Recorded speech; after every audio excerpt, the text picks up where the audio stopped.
BYD Atto 3, BYD E-Max 7, BYD Seal.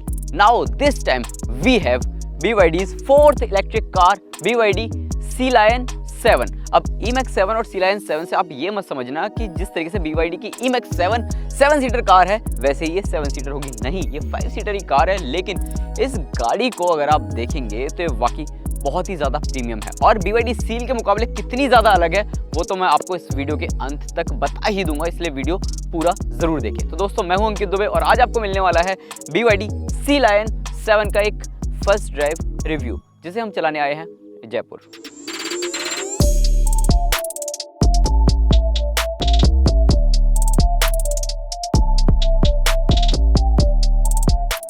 First thing first, BYD Sea Lion 7 में आपको ocean series का design language मिलता है। Ocean x face आपको इस गाड़ी में देखने को मिलता है। स्टार लिट LED हेडलाइट्स आपको मिल जाती हैं और जो लोअर ग्रिल है काफ़ी ज़्यादा यूनिक आपको देखने को मिलती है। अब 4 पार्किंग सेंसर्स मिल जाते हैं, फ्रंट में कैमरा भी है। BYD जो लिखा गया है वो काफ़ी ज़्यादा प्रीमियम इस गाड़ी में लगता है। इसके अलावा स्पोर्टी डिज़ाइन लैंग्वेज आपको ओवरऑल देखने को मिलता है, चाहे आप फ्रंट में देखें, साइड में देखें या फिर रियर में देखें। खैर, बोनट अगर आप देखते हैं और इसे ओपन करते हैं तो आपको 58 लीटर्स का फ्रंट स्पेस भी मिल जाता है। Sea Lion 7 का अगर आप साइड प्रोफाइल देखेंगे तो यहाँ से ये गाड़ी वाकई काफ़ी ज़्यादा बड़ी नज़र आती है। 4.8 मीटर से थोड़ी सी ज़्यादा इस गाड़ी की लेंथ है और फ्लश डोर हैंडल्स आपको मिलते हैं। साथ ही ग्राउंड क्लियरेंस BYD सील के मुकाबले आपको ज़्यादा ही मिलता है। 19 इंच के व्हील्स आपको देखने को मिल जाते हैं। डिज़ाइन काफ़ी ज़्यादा बढ़िया है। जो टॉप वेरिएंट है उसमें आपको 20 इंच के व्हील्स मिल जाते हैं, क्योंकि ये है प्रीमियम वेरिएंट, टॉप वाला है परफॉर्मेंस वेरिएंट और वो ऑल व्हील ड्राइव है, ये रियर व्हील ड्राइव है। इसके अलावा आपको कूपेश रूफ लाइन देखने को मिल जाती है, पीछे की तरफ स्पॉइलर आपको देखने को मिल जाता है और साथ ही रियर प्रोफाइल में वाटर ड्रॉप डिजाइन के साथ आपको LED कनेक्टिंग टेल लाइट्स मिल जाती है। यहाँ पर छोटा सा स्पॉइलर मिलता है और साथ ही पीछे की तरफ BYD Sea Lion 7 लिखा है, EV लिखा है, लेकिन वेरिएंट का नाम नहीं लिखा गया। बाकी इस गाड़ी का जो टेल गेट है उसे आप अगर ओपन करते हैं तो आपको ह्यूज बूट स्पेस मिल जाता है। लगभग 500 लीटर्स का बूट स्पेस कंपनी इसमें ऑफर कर रही है और आप काफ़ी सारा सामान यहाँ पर रख सकते हैं। हालांकि बूट लाइट्स वगैरह भी है जो कि काफ़ी अच्छे से कंपनी ने इस गाड़ी में इंटीग्रेट की हुई है।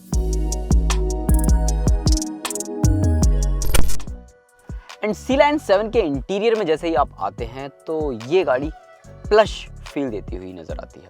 काफ़ी ज़्यादा आलीशान और हाईटेक ये गाड़ी नज़र आती है। यहाँ पर आपको बीच में जो पार्टी पीस का काम कर रहा है वो है 15.6 इंच का इंफोटेनमेंट सिस्टम, जो कि काफ़ी बढ़िया टच एंड सेंस के साथ आता है। रिजोल्यूशन भी काफ़ी बढ़िया है और साथ ही इसे आप जिस तरीके से BYD की दूसरी गाड़ियाँ हैं वर्टिकली में अगर आपको इसे करना है तो वैसे कर सकते हो, हॉरिजॉन्टल में करना है तो वो आप कर सकते हो।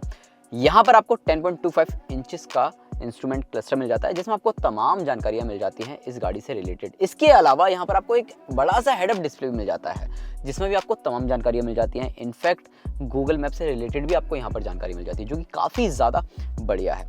अब ये जो इंफोटेनमेंट सिस्टम है इसमें आपको बहुत सारे फीचर्स मिलते हैं। एडास लेवल 2 से रिलेटेड भी सारे फीचर्स मिल जाते हैं। एम्बियंट लाइटिंग, अब देखो जितनी भी लग्जरी कार कंपनी है ना वो 64 कलर की एम्बियंट लाइटिंग ऑफर कर रही है, लेकिन BYD Sea Lion 7 में आपको 128 कलर्स की एम्बियंट लाइटिंग मिल जाती है और इन लाइटिंग को आप जो इस गाड़ी का ऑडियो सिस्टम है ना उससे भी आप सेट कर सकते हैं। मतलब म्यूजिक चलेगा और जो लाइट है वो ब्लिंक करती जाएगी। जिस तरीके से आपने महिंद्रा की लेटेस्ट इलेक्ट्रिक कार्स में देखा है ना, वैसा ही फीचर आपको इस BYD Sea Lion 7 में भी देखने को मिल जाएगा। 2 जोन क्लाइमेट कंट्रोल आपको मिल जाता है। साथ ही सेंटर कंसोल अगर आप देखेंगे तो ये काफ़ी बड़ा सा मिल जाता है, प्रॉपर एक ब्रिज टाइप आपको देखने को मिल जाता है। BYD Sea Lion 7 को ई प्लेटफॉर्म 3.0 पर बनाया है, जिसके साथ आपको सेल टू बॉडी टेक्नोलॉजी मिल जाती है और वाकई इस गाड़ी को काफ़ी ज़्यादा यूनिक और प्रीमियम बनाती है। अगर आप इस गाड़ी का इंटीरियर देखते हैं, एक्सटीरियर देखते हैं और साथ ही जिस हिसाब से कंपनी टेक्नोलॉजी ऑफर कर रही है वो तो काबिले तारीफ है ही। बाकी यहाँ पर अगर आप देखेंगे तो यहाँ पर आपको एक 50 वॉट का वायरलेस चार्जर मिल जाता है, फास्ट चार्जिंग है और गलती से अगर आपका फ़ोन हीट होने लग रहा है तो आप यहाँ पर ये जो वेंट्स हैं इनकी मदद से फ़ोन को ठंडा भी कर सकते हैं। यहाँ पर भी एक स्मार्टफोन आप रख सकते हैं। यहाँ पर अगर आप देखेंगे तो आपके पास ना काफ़ी सारे ऐसे कंट्रोल्स हैं जो कि आप गाड़ी चलाते समय यूज़ करेंगे ही करेंगे, चाहे आपको वॉल्यूम अप डाउन करनी हो या फिर यहाँ से रीजन के लेवल्स अप डाउन करने हो, पार्किंग मोड पे लगाना हो ड्राइव मोड्स आपको चेंज करने हो और स्टार्ट स्टॉप तो आपको करना ही हो। बाकी यहाँ पर HVAC से भी रिलेटेड कुछ कंट्रोल्स हैं और हैजार्ड लाइट का बटन भी आपको इधर की तरफ ही देखने को मिल जाता है। जो गियर स्विच है वो काफ़ी टाइनी सा है और प्रॉपर ये क्रिस्टल वे में आपको देखने को मिल जाता है और बहुत ही ज़्यादा प्रीमियम नज़र आ रहा है। स्टीयरिंग व्हील अगर आप देखेंगे तो यहाँ पर ये जो स्टीयरिंग है वो काफ़ी ज़्यादा यूनिक आपको देखने को मिल जाता है। डी कट है और साथ ही स्टीयरिंग माउंटेड कंट्रोल्स हैं वो भी इजी टू यूज़ है। कोई भी टच बटन्स का इस्तेमाल नहीं किया है, नॉर्मल बटन दिए गए हैं। और साथ ही साथ जो राइट साइड है वहाँ पर आपको इंडिकेटर्स वगैरह के, हेडलाइट वगैरह के कंट्रोल्स मिल जाते हैं। लेफ्ट साइड में आपको वाइपर्स वगैरह के कंट्रोल्स वगैरह देखने को मिल जाते हैं। इसके अलावा इसी इंफोटेनमेंट सिस्टम से आप गाड़ी के चारों दरवाजे लॉक अनलॉक कर सकते हैं। गाड़ी का टेल गेट आप ओपन क्लोज कर सकते हैं और साथ ही इसी इंफोटेनमेंट सिस्टम के ज़रिए जो सीट्स हैं उनमें वेंटिलेशन फंक्शन हासिल कर सकते हैं। अब सीट्स की बात हो रही है तो सीट्स बेहद आरामदायक हैं। स्पोर्टी सीट्स आपको देखने को मिल जाती हैं और ये जो सीट्स हैं ड्राइवर वाली तो 12 वे इलेक्ट्रिकली एडजस्टेबल है और जो को ड्राइवर वाली है वो 6 वे इलेक्ट्रिकली एडजस्टेबल है। और साथ ही यहाँ पर अगर आप देखेंगे तो जो स्टीयरिंग व्हील है ये आपको टिल्ट भी मिल जाता है, टेलीस्कोपिक भी मिल जाता है, तो ये भी अच्छी बात है।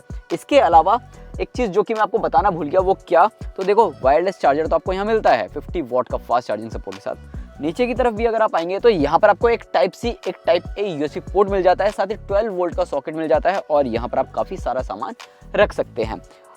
आर्मरेस्ट के अंदर भी काफ़ी अच्छा खासा स्टोरेज स्पेस मिल जाता है, काफ़ी डीप स्टोरेज स्पेस मिल जाता है। और साथ ही यहाँ पर ग्लव बॉक्स के अंदर देखेंगे तो ये भी काफ़ी बढ़िया स्टोरेज स्पेस के साथ आता है। और ग्लव बॉक्स के ऊपर की तरफ थोड़ा सा जाता है तो यहाँ पर भी एक छोटी सी स्क्रीन है, लेकिन वो सिर्फ यहाँ पर एम्बियंट लाइटिंग का काम करती हुई नजर आती है। बाकी प्रॉपर को ड्राइवर इंफोटेनमेंट स्क्रीन नहीं है। इसके अलावा ऊपर की तरफ जो सनरूफ है वो proper fixed panoramic glass roof के साथ है। और ये मून रूफ है, सनरूफ तो आप नहीं कहेंगे क्योंकि सनरूफ में ऑब्वियस सी बात है गाड़ी जब खुलती है तब आप सन देख सकते हैं, लेकिन यहाँ प्रॉपर मून है। इलेक्ट्रोक्रोमिक IRVM आपको देखने को मिल जाता है और साथ ही यहाँ पर जो लाइटिंग्स वगैरह है वो काफ़ी बढ़िया आपको देखने को मिलती है, काफ़ी प्रीमियम नज़र आती है। ओवरऑल जो मटेरियल कंपनी ने यूज़ किया है वो बहुत ही ज़्यादा प्रीमियम आपको देखने को मिलता है। इसके अलावा आपने देखा ही था कि मैं किस तरीके से गाड़ी के अंदर आया था, तो यहाँ पर ये जो आप नॉब देख रहे हैं ना, इसकी मदद से आप इसे खोल सकते हैं, यानी कि गेट को ओपन कर सकते हैं और यहीं से ही बंद कर सकते हैं। बंद करने के लिए जो हैंडल है वो काफ़ी ज़्यादा यूनिक है। एक चीज़ और यहाँ पर देखेंगे तो यहाँ पर एक चीज़ कंपनी ने दी है, वो क्या है, ड्राइवर्स फटीग मॉनिटर, यानी कि गाड़ी चलाते चलाते अगर मुझे नींद आ गई या मेरी जो नज़रें हैं वो रोड से इधर उधर जा रही हैं तो ये मुझे मैसेज दे के बता देगी कि आपकी जो नज़रें, आपका जो ध्यान है वो कहीं और भटक रहा है, तो ऐसे में ध्यान से गाड़ी चलाएं। तो ये भी काफ़ी ज़्यादा बढ़िया है। बाकी 12 स्पीकर्स आपको मिल जाते हैं डाइन ऑडियो के और साथ ही इस गाड़ी में 11 एयरबैग्स मिल जाते हैं। चलते हैं रियर सीट्स पर और देखते हैं वहाँ पर क्या कुछ कंपनी ऑफर कर रही है। एंड सी लाइन 7 की अगर आप रियर सीट्स पर आते हैं तो यहाँ पर भरपूर स्पेस मिलता है। मतलब आप खुद देखो कि मुझे कितनी ज़्यादा जगह मिल रही है। लेग रूम काफ़ी बढ़िया, अंडरनीथ थाई सपोर्ट एक नंबर और हेडरूम भी बहुत ही ज़्यादा ज़बरदस्त। और स्पेस के साथ साथ यूटिलिटी वाइज भी अगर आप देखते हैं तो गाड़ी ना काफ़ी ज़्यादा प्रैक्टिकल है। दरवाज़ों पर आपको काफ़ी बढ़िया स्टोरेज स्पेस देखने को मिल जाता है। 3 लोग यहाँ पर आराम से बैठ सकते हैं और तीनों कंफर्टेबल अवस्था में बैठ सकते हैं क्योंकि यहाँ पर पूरी तरह फ्लैट फ्लोर है। और 2 AC वेंट्स तो यहाँ पर देखने को मिल जाते हैं। साथ ही साथ यहाँ देखेंगे तो आपको एक type A type C USB port भी मिल जाता है स्मार्टफोन चार्ज करने के लिए। इसके अलावा यहाँ पर आपको जो एडजस्टेबल हेडरेस्ट है वो 3 दिए गए हैं और 2 लोग बैठते हैं तो यहाँ पर आपको आर्मरेस्ट मिल जाता है और यहाँ पर भी स्पेस दिया गया है। साथ ही साथ यहाँ पर 2 बड़े बड़े कप होल्डर्स दिए जा रहे हैं जो कि काफ़ी ज़्यादा अच्छा और काफ़ी यूनिक वे में ये खुलते हुए नज़र आ रहे हैं।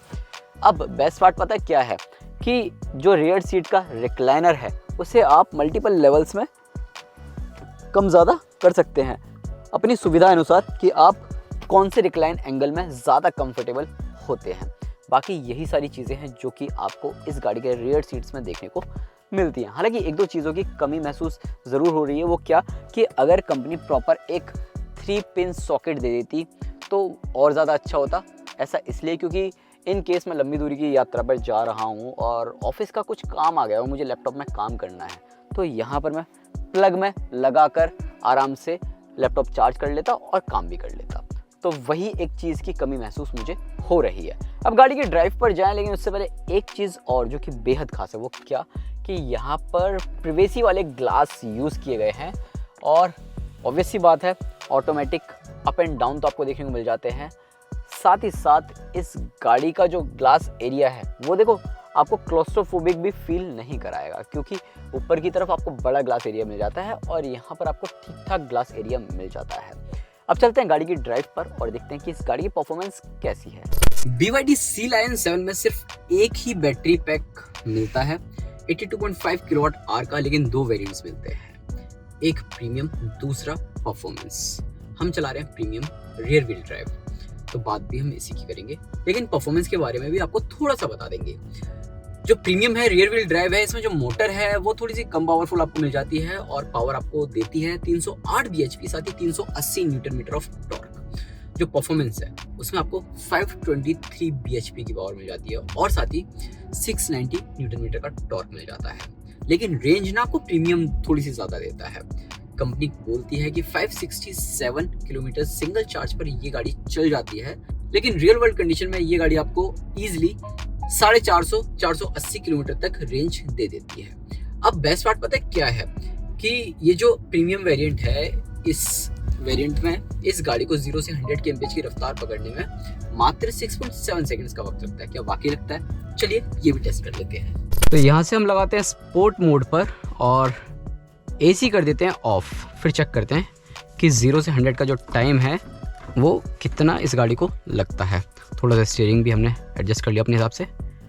और 1 2 3 एंड गो।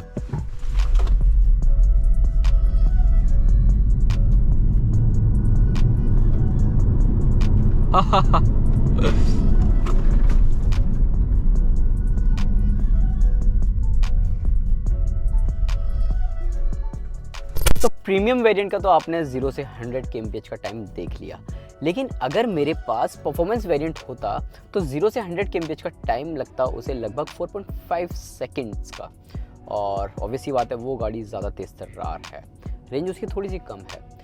लेकिन अगर हम प्रीमियम वेरिएंट की ही बात करें तो इस गाड़ी की मोटर भी कम पावरफुल नज़र नहीं आती, आपको भरपूर पावर देती है। और ऑब्वियस सी बात है कि गाड़ी में जिस हिसाब से कंपनी ने इंसुलेशन किया है, जिस हिसाब से गाड़ी के अंदर का फील है, वो वाकई काबिले तारीफ़ है। अब जो फ्रंट में सस्पेंशन है वो डबल विशबोन है, रियर में आपको मल्टी लिंक सस्पेंशन मिल जाते हैं। तो ऐसे में ऑब्वियस सी बात है जो राइड क्वालिटी है वो आपको स्मूथ सड़कों पे तो काफ़ी बढ़िया मिलेगी, लेकिन जो थोड़ी सी उबड़ खबड़ वाली सड़कें हैं वहाँ पर आप ना थोड़ा सा निराश हो जाते हैं, क्योंकि जो सस्पेंशन है वो आपको हल्का सा झटका देते हुए तो नज़र ज़रूर आते हैं, क्योंकि स्टिफर साइड है। अगर सस्पेंशन ज़्यादा सॉफ्टर साइड होते तो ऑब्वियसली बात है थोड़े बड़े गड्ढे आ जाते तो वहाँ पर गाड़ी जो है ना नीचे लगती हुई नज़र आती। लेकिन जिस हिसाब से कंपनी ने सस्पेंशन को बैलेंस करके रखा है वो वाकई कमाल का रखा है। अब इस गाड़ी में एक चीज़ जो कि खास बात है वो क्या है, इसका जो स्टीयरिंग का फीडबैक है वो वाकई लाजवाब है और मल्टीपल आपको एडास लेवल के फीचर्स मिल जाते हैं, तो उसके चलते तो ये गाड़ी चलाना बेहद सुरक्षित हो जाता है। Sea Lion 7 चलाते वक्त जो चारों तरफ का व्यू है वो भी आपको काफ़ी बढ़िया मिल जाता है। और बेस्ट पार्ट एक चीज़ और है इस गाड़ी में, वो क्या कि जो ड्राइवर मॉनिटरिंग सिस्टम है उसे आप यहाँ से ऑन ऑफ भी कर सकते हैं। देखो किस तरीके से बार बार ये बोल रही है कि प्लीज़ फोकस ऑन ड्राइविंग। अगर मैं थोड़ा सा फेस इस तरफ कर लेता हूँ, ठीक है, और ये देख लेती है अगर, ये देखो फिर इसने बता दिया कि प्लीज़ फोकस ऑन ड्राइविंग। तो ऐसे में मैं यहाँ से अगर बंद कर देता हूँ तो फिर ये जो ड्राइवर फटीग मॉनिटरिंग सिस्टम है ये काम नहीं करेगा। इसके अलावा स्टीयरिंग काफ़ी ज़्यादा हैंडी है, काफ़ी ज़्यादा यूज़फुल है और गाड़ी चलाते वक्त आपको स्टीयरिंग का जो फीडबैक है वो अच्छा खासा आपको देखने को मिलता ही मिलता है। इसके अलावा BYD Sea Lion 7 की हम ब्रेकिंग टेस्ट भी कर लेते हैं। तो देखो गाड़ी थोड़ा सा भगाते हैं और यहाँ पर आप देख रहे हैं कि ये अराउंड 100 kmph। अब मैं एकदम से ब्रेक लगाऊंगा,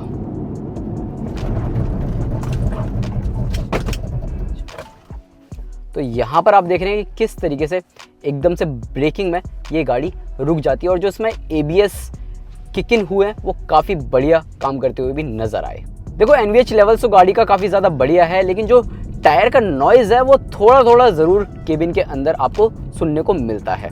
यहाँ पर मल्टीपल ड्राइव मोड्स हैं, इको है, नॉर्मल है, स्पोर्ट है, स्नोलैंड है।